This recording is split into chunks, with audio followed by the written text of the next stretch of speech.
Olá pessoal, sejam bem-vindos de volta ao curso de Python para engenheiros da Wiki. Hoje nós vamos começar o quinto módulo do curso, que se dedica ao SciPy. Eu sou Natália Corrêa de Sá e vou ministrar as aulas desse módulo para vocês. Então, lembrando que os objetivos gerais do curso são apresentar para vocês a linguagem de programação Python, principalmente focando na grande utilidade que os diversos módulos do Python têm para o dia a dia dos engenheiros, seja engenheiros que atuam no mercado, quanto também os que atuam no meio acadêmico. Então, relembrando que a linguagem Python ela é uma linguagem de programação interpretada e orientada a objetos.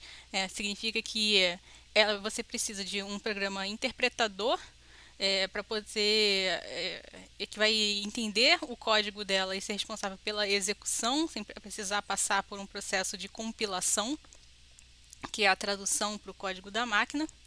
E tendo esse interpretador, que é o próprio download do Python, você pode escrever e executar códigos linha a linha, essa é uma característica típica do Python, em vez de precisar gerar um arquivo compilado, para então esse arquivo todo, depois de ser todo compilado, todas as linhas, todo o código que tem desse arquivo, ser executado todo de uma vez só pelo sistema operacional. E uma grande característica do Python é a sua legibilidade, um código que é bem mais fácil de ler e entender o que está acontecendo comparado com algumas linguagens de programação mais clássicas. Outra forte característica é, claro, a existência dos pacotes ou dos módulos que são desenvolvidos por terceiros e disponibilizados na internet para qualquer programador que quiser baixar. E nós já vimos que existem pacotes de Python aplicados a diversas áreas de conhecimento. Como aí na tela vocês estão vendo alguns exemplos, existem aplicações para desenvolvimento web, para bancos de dados, desenvolvimento de jogos, a parte científica, que a gente vai ver com o SciPy, Machine Learning, etc. Diversas outras áreas de conhecimento também. E aqui nesse curso, nós estamos focando nesses 4 pacotes em específico, que são pacotes muito aplicáveis para o dia a dia de engenheiros. Então, a gente já viu módulos desse curso abordando NumPy e Pandas, já vimos também o módulo de Matplotlib, e agora então nós vamos olhar o SciPy. O que é o SciPy? Ele é um módulo que foi desenvolvido a princípio como uma extensão do NumPy. Ele usa arrays do NumPy e que tem como principal objetivo aplicar diversos tipos de algoritmos matemáticos, seja de métodos numéricos, estatística, álgebra linear, diversos tipos de aplicações da área matemática e computação científica. E o SciPy ele é dividido então em subpacotes. Assim como a gente tinha visto no módulo de Matplotlib, que tinha um subpacote pyplot, que a gente usava para acessar todas as funções de interesse, o SciPy tem diversos subpacotes, cada um aplicado a um tipo de algoritmo. Então, nós temos pacotes de algoritmos de clusterização, pacotes só de constantes de matemática, subpacotes para transformadas de Fourier, subpacotes para integrais e EDOs, subpacotes para estatística, subpacotes para álgebra linear, para algoritmos de otimização, etc. Tem essa listinha aí que vocês estão vendo no slide agora. Então, dessa forma, você combinando o uso do NumPy Pandas e do Matplotlib com os algoritmos que tem no SciPy, você tem aí uma ferramenta extremamente poderosa de aplicação para a engenharia que rivaliza diretamente com softwares como MATLAB, Scilab, Octave, com a grande vantagem de ser totalmente open source. Você não paga nada para usar nada do Python. É só chegar lá, baixar e usar. Tem também várias funcionalidades que são incomuns com a linguagem de programação R também. Quem conhece o R vai ver muitas similaridades aqui ao longo dessas aulas. Então, vamos dar uma olhada para alguns desses subpacotes, lembrando que o objetivo dessas aulas não é mostrar tudo sobre o Python, tudo sobre o SciPy. A gente não vai olhar cada função de cada subpacote um a um na minúcia. A gente só quer apresentar para vocês o potencial da ferramenta, mostrar algumas algumas das possibilidades, coisas que dá para fazer com essas ferramentas, e sintam-se sempre à vontade para buscar lá a documentação, né, do SciPy e dar uma olhada na lista completa, né, de funções e da documentação que tem lá explicando tudo como usar, ver, né, exemplos que tem na própria documentação do SciPy na internet, beleza? Então vamos começar olhando o módulo de funções especiais, que é o subpacote Special. Ele contém funções que são aquelas funções mais complicadinhas na matemática, como por exemplo as funções de Bessel, que você está vendo aí no slide agora. E abrange, né, todos os tipos de funções de Bessel, que as funções de primeiro e de segundo tipo, né, que é essa J e essa Y, as funções de Henkel, né, que são aquela combinação das funções de primeiro e de segundo tipo, em que uma é a parte real e a outra é a parte imaginária, e as funções de Bessel modificadas de primeiro e segundo tipo, né, que são aquelas funções que são soluções, né, das equações diferenciais do tipo esse monstrinho que você está vendo na tela agora, esse DO, e elas são acessíveis, né, pelo pacote Special, que você importa lá com o from e o import, como está aí destacado em amarelo. E você poderia também fazer só um import scipy.special e usar aí um alias, que nem a gente usou ali na linha anterior, essa que está destacada em amarela, né, que a gente sempre usava para a importação do matplotlib, por exemplo. A gente usa esse import, matplotlib.pyplot splt. Da mesma forma, a gente poderia fazer um import scipy.special sc ou alguma coisa, ou, né, não usar o alias e sempre ter que escrever special. O scipy.special. Dessa forma que a gente está fazendo, né, como está destacado em amarelo, como a gente está dizendo só from scipy import special, sempre que a gente vai chamar uma função do special, a gente tem que escrever, né, como está destacado em vermelho, special. O nome da função. E no caso dessas funções de Bessel, cada uma delas é acessada dessa forma que vocês estão vendo aí, né, nessas linhas destacadas em vermelho. Tem a função de primeiro tipo, que é essa JV, a de segundo tipo, YV, as funções de Henkel, né, de primeiro e segundo tipo, e as funções de Bessel modificada I e K. Né, e os argumentos delas são aquele alfa, né, e o vetor, o array x, onde essas funções, na qual essas funções vão ser avaliadas. E aí a gente pode plotar, né, essas funções, por exemplo, dado um nosso array x. Esse caso, né, eu criei ele com um array do NumPy indo de 0 a 20 com um passo de 0.1 e plotei ele aqui, como vocês estão vendo essa figura, para alfas, né, indo de 0 até 3. E aí vendo o comportamento de cada uma dessas funções de Bessel, dependendo aqui dessa ordem, né, desse alfa.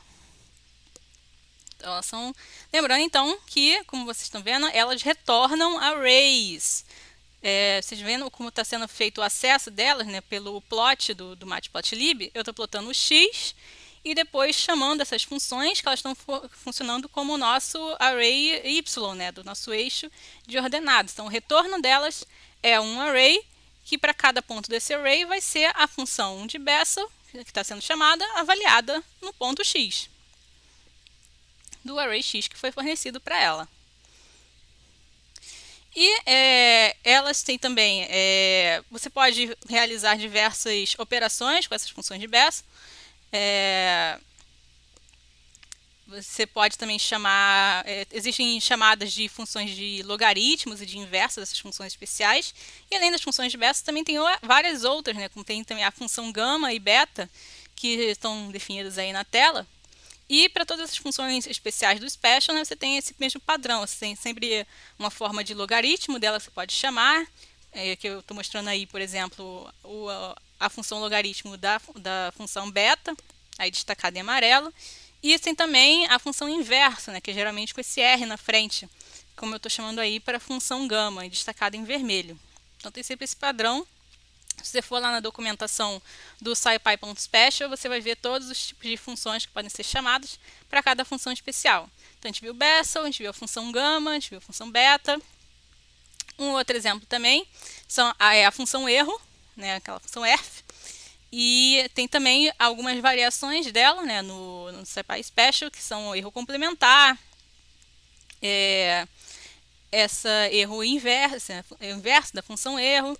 Então, eu mostrando aí, né, nesse exemplo, um exemplo do o plot, né, de cada uma dessas funções, para vocês verem aqui a definição, a definição da erro complementar, que é 1 menos a função erro, essa cx, que nada mais é do que essa exponencial de z ao quadrado multiplicada pela função erro, e a função erro inversa, né? Então, plotei aqui o comportamento de cada uma delas ao longo de x, e, né, aquele mesmo padrão, você fornece para ela um array de x, e ela vai te retornar um array com, né, os seus y, né, vão ser a avaliação da função erro em cada ponto do seu array de x. E aqui um outro exemplo de função especial que tem, que são as funções de Legendre. Porém, ela funciona um pouco diferente das outras funções especiais do Special. Em vez de você fornecer para ela um array de x e ela te avaliar o valor da função de Legendre em cada ponto desse array, na verdade o que ela faz é que ela avalia em cada ponto específico e ela te retorna o valor das funções de Legendre num intervalo de ordens. Ela vai variando a ordem da função e não o x. Então, por exemplo, se você forneceu, né, fez a chamada por LPN ou LQN, né, que são os dois, as funções de Legendre de primeiro tipo, né, PNM e QNM, esse N é o que ela vai usar para calcular, né, avaliar a função nesse x em específico, nesse x individual, com o n, a ordem variando de 0 até o número n que você forneceu. Então tem que tomar cuidado, porque se você quiser plotar, como eu fiz aqui, você tem que realizar um procedimento, dar umas voltas em torno desse retorno dela. Você vê esse código aqui do lado, eu tive que fazer aqui uns loops de for, para eu poder ir armazenando, né, em um array de PN e QN os valores retornados por essa special.lpn e special.lqn. E ela tem dois retornos, né, que um é os valores da função avaliados nesses três, avaliados em cada ordem, né, no intervalo de ordem, e depois ela também retorna a derivada diretamente. Ela tem dois retornos. Então, note que eu estou usando aqui P e DPN, porque eu estou atribuindo a P o retorno, né, o array de retornos da função em cada ordem, e em DPN as derivadas. Eu não estou usando essas derivadas para nada, mas eu tenho que atribuir em algum lugar. E estou pegando esses P's e pegando aqui esse P, tá vendo? P-1 e Q-1 ali depois das linhas destacadas em vermelho, porque eu estou pegando o último elemento do array, né, o de maior ordem, porque são os que eu quero plotar realmente. E aí sim eu estou jogando lá no meu plot para eu poder ter essas figuras que vocês estão vendo aqui, né, que os valores dos polinômios, das funções de Legendre avaliadas em cada x. Então, tomar cuidado, sempre bom você consultar a documentação lá do SciPy para ver o que cada função precisa de argumento e o que cada função retorna de fato, né, porque não é sempre a mesma coisa. E, bom, no caso aqui de estatística, a gente já tinha visto no módulo de NumPy que existem algumas distribuições de densidade de probabilidade no NumPy, em que você fornece um x e um array, e essas funções retornam um array que obedece essa determinada distribuição. No SciPy, nesse subpacote chamado stats, existe isso e muito mais, né? Ele possui funções que retornam a própria PDF, né? A própria função de densidade de probabilidade. Tem também as funções para a densidade de probabilidade acumulada, né? Que é a CDF. E tem funções que retornam quantis, né? Que são essas PPFs, essas Percent Probability Functions. Então, você tem todas essas possibilidades, você pode ver aí nesse exemplo destacado em amarelo que eu fiz o import usando um alias, né, esse ST. E aí, os parâmetros, né, importante. Dependendo da distribuição, ela precisa de diferentes parâmetros. Eu coloquei na tela esse exemplo, a distribuição gama, que geralmente ela precisa desse parâmetro K, né, que é a forma, e um scale, que é um parâmetro opcional no caso do SciPy. É uma escala, um parâmetro de escala. Dependendo da distribuição, eu poderia criar uma gama só fornecendo o K, só fornecendo a forma, e esse scale seria automaticamente igual a 1. E tem diversas outras distribuições em que esse scale ele vai significar coisas diferentes. Todas as distribuições de probabilidade do SciPy.stats, elas vão ter essa opção de você fornecer um lock e um scale, que em geral vão ter essa definição dessa equação que está aí no slide, né? Esse x estrela passa a ser o x original menos o lock, né? Menos o deslocamento sobre o scale. E você pode ver que se isso fosse uma distribuição normal, por exemplo, né? O lock acabaria sendo a média e o scale o desvio padrão da distribuição normal, né? Então, os valores padrão seriam o lock igual a 0 e o scale igual a 1, para você ter aquela distribuição normal 0, 1, né? Aquela que a gente conhece, aquela gaussiana. Para a distribuição gama e para as outras distribuições vai funcionar de forma um pouco diferente. Então aqui eu estou brincando um pouco com esses valores. Eu dei aqui uma forma igual a 3 e um scale de 2. Então note, né, que a forma é o parâmetro normal da distribuição gama e o scale eu tive que especificar com essa palavra-chave scale igual a S, né, lá como está destacado em vermelho. Criei, né, o meu array de x para eu poder calcular aqui. Note que eu estou usando aqui, então, um outro retorno que é possível, né, no SciPy.stats, né, além das CDF, PPFs e PDFs, são os momentos. Ele também retorna. Você pode chamar essa função a função stats da sua própria distribuição, né? Se você criar uma distribuição, você pode chamar uma função stats, que ela vai retornar os momentos.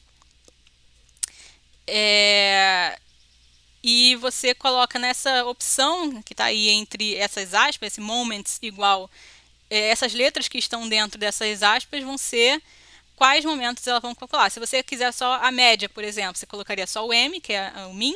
Se você quiser só a média e variância, você colocaria MV e assim por diante, né? Então aqui eu pedi para ele calcular todos e estou atribuindo essas variáveis média, variância, skew e kurtosis. E estou imprimindo todos eles na tela. Sobre, né, os quantis. Note que eu estou usando aqui a própria função de PPF, né, da distribuição, para gerar o meu próprio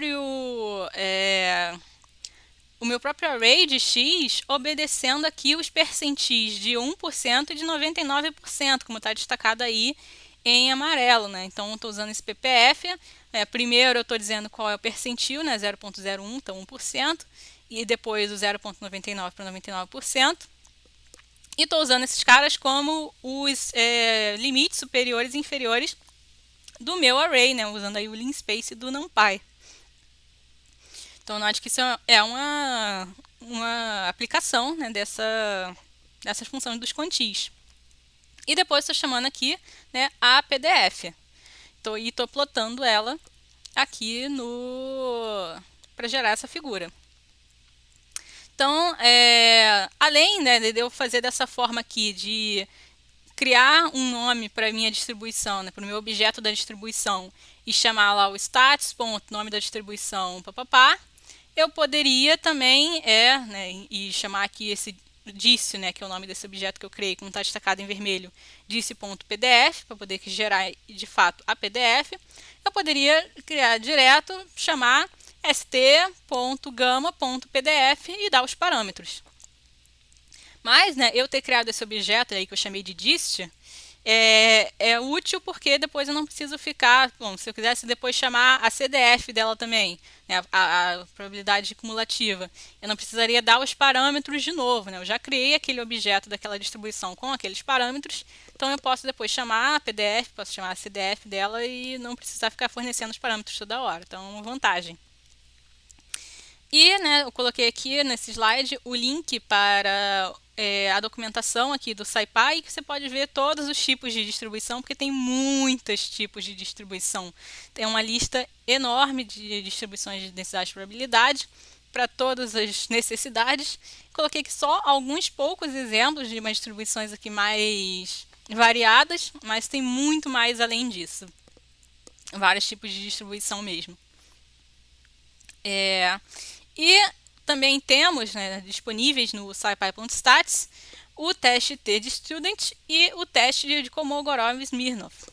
Né? Para quem não se lembra, eles também têm as próprias distribuições, né, de T de Student e de Kolmogorov na parte de distribuições. Você pode criar uma distribuição T de Student, tal como a gente criou lá para a distribuição Gama.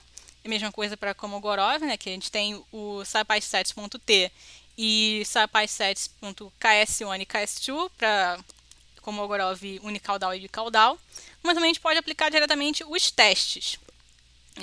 O teste T de Student, né, quem se lembra de estatística, ela compara uma amostra de números aleatórios à distribuição T de Student e verifica, né, o quanto essa sua distribuição se adequa à distribuição T de Student. Então, ela retorna. Essa é a função ttest unsamp, né, que está destacada aí em amarelo. E ela retorna tanto o t-statistic quanto o p-value. Né? Então, para quem se lembra aí de estatística, né, o p-value, quanto mais próximo de zero, mais o seu conjunto de números aleatórios se adequa, se ajusta, né, àquela distribuição, e o seu intervalo de confiança equivale a 1 menos o p-value. Então, nesse exemplo aí, né, eu peguei os mesmos dados lá daquela distribuição gama e apliquei, né, o teste T de Student. Né, e consegui aí um p-value de 0,06 e calculei direto ali, pedi para ele imprimir, né, o intervalo de confiança, né, fazendo 1 menos o p-value, e que deu 93,44%. E, né, para o teste de Kolmogorov-Smirnov são as mesmas... os mesmos retornos, né? Você tem um k-statistic e um p-value, porém o que você fornece para ele, você fornece um conjunto de dados, né? O seu conjunto de números aleatórios, e você fornece uma string com o nome da distribuição que você quer comparar. Então, o teste T de Student, ele vai comparar com a distribuição de T de Student, e no teste de Kolmogorov você pode fornecer a string lá com o nome de uma distribuição e você pode comparar ela com qualquer outra distribuição. Então, eu poderia comparar com a distribuição normal, poderia comparar com a distribuição de Weibull, poderia comparar com a distribuição log normal. Nesse caso aqui, eu coloquei logo a gama, que aí, naturalmente, né, ele me deu um p-value de 0, basicamente, e um intervalo de confiança de 100%, já que os meus dados eram da distribuição de gama originalmente. E aí, note que depois, né, de eu dar a string com o nome da distribuição que eu quero comparar, como está aí destacado em azul, eu tenho que dar um tuple, né, com os parâmetros dessa distribuição. Né? Eu quero comparar com a distribuição gama, mas gama com qual fator de forma, com qual scale. Então, eu tenho que colocar dentro desse tuple quais são os parâmetros que eu quero fazer da distribuição que eu quero comparar. Então, no caso, né, eu já tinha aquele K, aquele S que valiam 3 e 2, respectivamente. Então, vamos dar uma olhada lá no nosso amigo Google Colabs. Pronto. E vamos dar uma olhada aqui linha a linha naquele exemplo, né, da distribuição gama. Então, né, a gente começa, importei NumPy, importei Matplotlib para fazer aqui um plot. Vou mostrar também a distribuição acumulada, né, que eu não mostrei nos slides. Estou importando o stats usando esse alias, né, st. Então, toda vez que eu usar st, eu estou usando o scipy.stats. Criei aqui a minha figura, né, para o Matplotlib. Então, usando esses mesmos valores de k igual a 3 e s igual a 2, depois a gente vai ver a influência desses valores. Né? Criei aqui o meu objeto. Opa, peraí. Isso aqui eu estava fazendo um teste antes. É a gama. Esqueci de voltar. Então, criei aqui, estou chamando a distribuição gama com esses fatores k e o scale igual a s. Então, né, isso aqui é chamado na documentação do SciPy de uma frozen PDF, né, que eu estou criando esse objeto, e esse dist, ele sempre vai, então, equivaler a uma distribuição gama com um fator de forma k e scale s. E estou chamando aqui os momentos e imprimindo eles na tela, né, que são a média, a variância, skew e kurtosis. E, né, esse x, né, aqui, então, é assim, meu intervalo onde eu vou plotar essa distribuição. O valor mínimo dele vai ser o percentil 1 dessa distribuição, dessa mesma distribuição gama com o fator, com o parâmetro k e fator de forma k e escala s. E o último valor desse meu intervalo vai ser o percentil 99%, né, e vai ter 100 valores nesse meu intervalo, nesse meu vetor x. Então, eu acho que eu estou usando aqui, né, em vez de usar esse objeto dist, eu estou fazendo da outra forma. Então, qual é a vantagem de eu usar o dist? Que eu não precisar ficar toda vez colocando esse k e esse s aqui. Eu poderia só colocar dist.ppf 0.01. Então, né, ele já entenderia que eu estou falando da distribuição gama com fator de forma k e scale s. Então, estou criando aqui esse meu intervalo. E estou fazendo aqui o meu plot, né, chamando aquelas funções do Matplotlib, chamando aqui o grid, plotando x contra a PDF do meu objeto dist, né, a função de densidade de probabilidade. Aqui uma corzinha, tá? E com essa função dist.rvs, a gente cria um array de números aleatórios que obedecem a essa distribuição. Então, é similar às funções de densidade de probabilidade do NumPy. Então, aquelas funções do NumPy seriam esse RVS do scipy.stats. E aqui eu estou dizendo que esse meu array de números aleatórios ele vai ter 100 números. Então, estou criando aqui um array de 100 números aleatórios que obedecem a essa distribuição gama com k igual a 3 e s e scale igual a 2. E aí eu estou plotando aqui um histograma com essa distribuição, né, com esses valores aleatórios, e estou colocando, né, no mesmo gráfico da minha curva, né, que aí é o que resulta nesse plotzinho que a gente tinha visto lá no slide. Né. Então, primeiro teve a curva, que eu usei x contra a PDF, que é essa curva vermelhinho claro aqui, e o histograma embaixo, né, que eu usei aquele RVS, que é a distribuição de números aleatórios, que plotei com, né, o curva histograma do Matplotlib. Em seguida, então, vamos dar uma olhada na influência do fator de forma e da escala nas funções de densidade de probabilidade e a densidade de probabilidade cumulativa dessa distribuição gama. Então, aqui eu criei uma lista de k's possíveis, né, 1, 2 e 5, e uma lista de escalas, né, de scales possíveis, meio, 1 e 2. E criei aqui um vetor, né, que está indo de 0 a 20 também, com 100 números. Criei aqui mais duas colunas, né, de plots, né, para o Matplotlib. Então, na primeira eu vou plotar a PDF, né, a função de densidade de probabilidade, na segunda eu vou plotar a cumulativa. E criei aqui um array, né, de formatações, né, para cada uma ficar com uma corzinha, para a gente poder conseguir visualizar. E, né, então, para cada combinação de K e de escalas, eu estou plotando. Então, note que aqui eu não estou usando, né, aquela frozen PDF, né, eu não estou usando aquele objeto que já obedece sempre aquela mesma distribuição K, aquela mesmo fator de forma K, aquela mesma escala S. Eu estou usando aqui outros valores, né? Então eu estou chamando a PDF e a CDF para os fatores de forma I, né? Então ele vai iterar para cada I do meu array kValues e o scale para cada J do meu array de SValues. E para cada um deles vai ter uma corzinha. E aqui, né, a legenda vai dizer qual é o valor do K e qual é o valor do scale. E aí, quando a gente plota, né, que teve os momentos da distribuição, que eu tinha mandado imprimir lá em cima, mas quando a gente plota, a gente visualiza aqui, então, esses outros dois gráficos, né, que a gente criou, com a variação, né, de como essa distribuição se comporta para cada um desses valores de K e de escala, né? Então, a gente vai vendo que essa curva ela vai ficando sempre, né, mais prolongadinha quanto maior o fator de forma, né? Esses valores aqui de K igual a 5 são esses valores aqui que estão ficando mais afastados aqui, né, do eixo das ordenadas. E o scale vai fazendo ela ficar mais esticada, né, mais gordinha. Todos esses valores aqui de scale 2 são as curvinhas mais achatadas, que são essa amarela mais clara aqui, essa rosinha aqui, K igual a 2, S igual a 2. Então, vão ser sempre as mais achatadas, né? Dependendo do quanto o K permite, né?